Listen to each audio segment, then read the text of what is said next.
Hello learners, welcome to my channel BS academy of English. আমি তোমাদের জন্য আবার একটি নতুন ভিডিও নিয়ে হাজির হয়েছি। ভিডিওটি না কেটে সম্পূর্ণ দেখো এবং লাইক কমেন্ট করতে ভুলো না। যারা এখনও পর্যন্ত আমার চ্যানেলটি সাবস্ক্রাইব করোনি বা নতুন এসেছো তারা অবশ্যই সাবস্ক্রাইব করো এবং পাশে দেওয়া বেল আইকনটি প্রেস করো।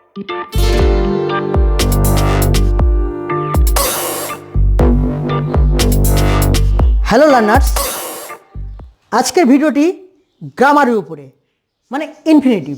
আজকে আমি বোঝাবো infinitive. What is infinitive? Infinitive কি? Two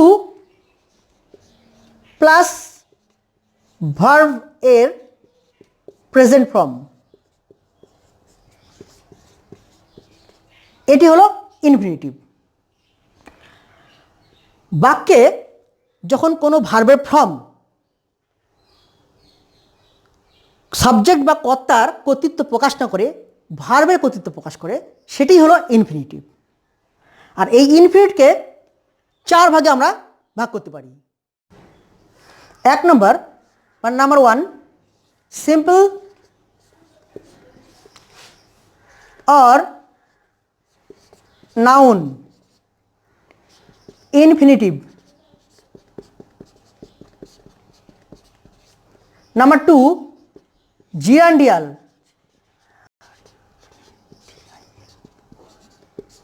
Gerundial infinitive. Number three, present infinitive. Last but not the least, fourth number, perfect. Perfect infinitive. এই চার প্রকার ইনফিনিটিভ আমরা দেখতে পাচ্ছি। এক নম্বর সিম্পল অর নাউন, দুই নম্বর জিরান্ডিয়াল, তিন নম্বর প্রেজেন্ট, চার নম্বর পারফেক্ট। এই চারটি ইনফিনিটিভ আমরা দেখতে পাচ্ছি। এবার প্রত্যেকটি ইনফিনিটিভের আমরা ডেফিনেশন এবং এক্সাম্পল দেব। ফার্স্টে আমরা আসব simple or noun infinitive. Simple or noun infinitive. কোনটা সিম্পল অর নাউন ইনফিনিটিভ? বাক্যে এরা নাউনের কাজ করে এবং ভার্বের সাবজেক্ট, অবজেক্ট এবং কমপ্লিমেন্ট হিসাবে ব্যবহৃত হয়। উদাহরণ দিলেই ক্লিয়ার হয়ে যাবে। Example one, to err is human. এটা হচ্ছে ভার্বের সাবজেক্ট হিসেবে ব্যবহৃত হয়েছে। দেখো, টু আর, এটা হচ্ছে ভার্ব আর এটা সাবজেক্ট। এই noun or simple infinitive, to err. Example number two, they like to play cricket.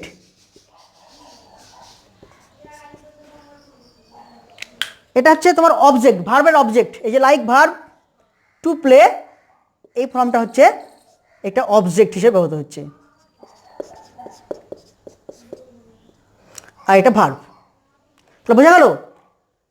Two আর এটা হচ্ছে তোমার সাবজেক্ট, ভার্বের সাবজেক্ট, আর টু প্লে এটা হচ্ছে ভার্বের অবজেক্ট হিসেবে ব্যবহৃত হয়েছে। Number three, example three, he is about to die. He is about to die, এটা হচ্ছে প্রিপোজিশন আর এটা হচ্ছে ইনফিনিটিভ ফর্ম। তাহলে কি বোঝা গেল? এই প্রিপোজিশনের অবজেক্ট হিসেবে ব্যবহৃত হচ্ছে এখানে। এটা প্রিপোজিশন, এর অবজেক্ট হিসেবে এই টু ডাই ব্যবহৃত হয়েছে। নাম্বার ফোর,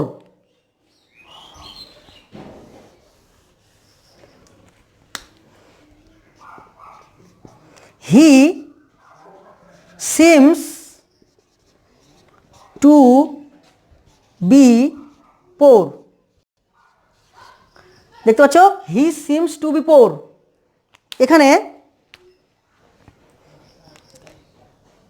ভার্বের কমপ্লিমেন্ট হিসেবে ব্যবহৃত হয়েছে।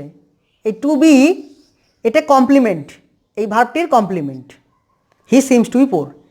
এই 4টি উদাহরণ ছিল সিম্পল অর নাউন ইনফিনিটিভের। এরপর আমরা আসবো gerundial infinitive. Number 2, gerundial infinitive.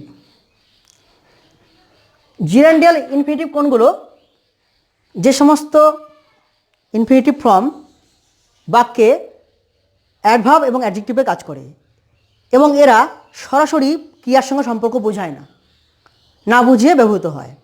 আর এরা সাধারণত বাক্যে পারপাস, রেজাল্ট, কজ এই সমস্ত প্রকাশ করে। এবার উদাহরণগুলো দেখে নেওয়া যাক।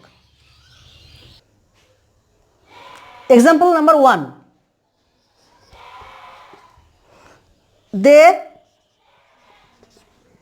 কেম to see me. They came to see me. এই টু সি এই ভার্বকে কোয়ালিফাই করছে। এই ভার্বটাকে কোয়ালিফাই করতে ব্যবহৃত হয়েছে to see. They came to see me, purpose দেখো। Example number 2, I am glad to have the news.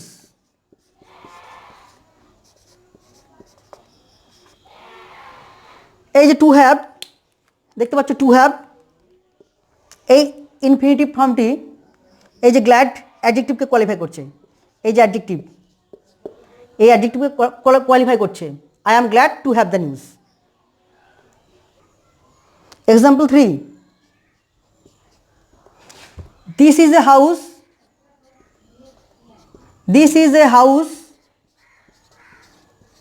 too late. এটা নাউন বা প্রোনাউনকে কোয়ালিফাই করতে ব্যবহৃত হয়েছে। এই টু লেট এটা হচ্ছে নাউন। এই ছিল জিরান্ডিয়াল ইনফিনিটিভের উদাহরণ। আর একটা বলি, ম্যান ইটস টু লিভ, এই সমস্ত। Number 3, present infinitive. What is present infinitive? এই ইনফিনিটিভটি ভার্বের যে কোনো টেন্সের সঙ্গে গঠিত হয়। আর একটা জিনিস মজার উদাহরণ দিয়ে বুঝিয়ে দিই। ধরো, he likes to fly kites. এখানে দেখো এটা প্রিন্সিপাল ভার্ব, আর টু ফ্লাই এটা হচ্ছে তোমার প্রেজেন্ট ইনফিনিটিভ। আর একটা জিনিস মজার কি, এই প্রিন্সিপাল ভার্বের কাজের সময় অথবা এর পরে কোনো কাজ বোঝাতে এই টু ফ্লাই কথাটি বা প্রেজেন্ট ইনফিনিটিভ কথাটি ব্যবহৃত হয়। তার মানে প্রেজেন্ট ইনফিনিটিভের যে কাজ সেটি সবসময় প্রিন্সিপাল ভার্বের কাজের সময় অথবা প্রিন্সিপাল ভার্বের কাজের পরে সম্পন্ন হয়। আরেকটি উদাহরণ দিচ্ছি, he wants to see me. দেখতে পাচ্ছ, he wants to see me. এই যে টু সি এটা হচ্ছে তোমার প্রেজেন্ট ইনফিনিটিভ, আর এই ওয়ান্টসটা প্রিন্সিপাল ভার্ব। তাহলে এই প্রিন্সিপাল ভার্বের সময় বা এর পরে কোনো কাজ বোঝাতে প্রেজেন্ট ইনফিনিটিভ ব্যবহৃত হয়েছে। Number 4, perfect infinitive. তাহলে হোয়াট ইজ পারফেক্ট ইনফিনিটিভ? বাক্যে প্রিন্সিপাল ভার্বের কাজ হওয়ার পূর্বেই কোনো ঘটনা ঘটেছে এমন বোঝাতে আমরা পারফেক্ট ইনফিনিটিভ ব্যবহার করি। মানে অ্যাকচুয়ালি অতীতে কোনো কাজ আগেই হয়ে গেছে, প্রিন্সিপাল ভার্ব যে কাজটা করবে তার আগেই কোনো কাজ মনে করা হয়ে গেছে, সেটা বোঝাতে আমরা পারফেক্ট ইনফিনিটিভ ব্যবহার করি। উদাহরণ number 1, he seems to have bin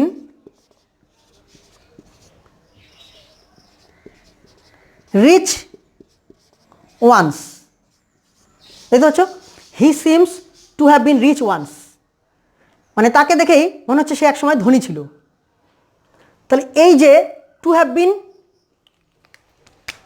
bin rich once থেকে বোঝা যাচ্ছে যে এটা হচ্ছে পারফেক্ট ইনফিনিটিভ, এবং এটি হচ্ছে তোমার প্রিন্সিপাল ভার্ব, এই ভার্বের আগেই কোনো কাজ হয়ে আছে, এটা বোঝাতে আমরা পারফেক্ট ইনফিনিটিভ ব্যবহার করি। Example 2, he seems to have bin better days. দেখো এখানে হি seems to have bin better days, তাকে দেখলে মনে হয় তার একদিন সুদিন ছিল, তার কখনো সুদিন ছিল। এই দেখো two have bin better days, তো এই যে আমরা দেখতে পাচ্ছি পারফেক্ট ইনফিনিটিভ, এটা প্রিন্সিপাল ভার্ব, এই কাজের আগেই এই কাজটা হয়ে গেছে, এরকম বোঝাতে আমরা পারফেক্ট ইনফিনিটিভ ব্যবহার করি। এই ছিল আমাদের ইনফিনিটিভ অ্যান্ড ইটস ক্লাসিফিকেশনস। তোমরা আরও প্র্যাকটিস করো বাড়িতে, আশা করি তোমাদের ভিডিওটি ভালো লাগবে। তোমরা অবশ্যই লাইক কমেন্ট করবে। ধন্যবাদ।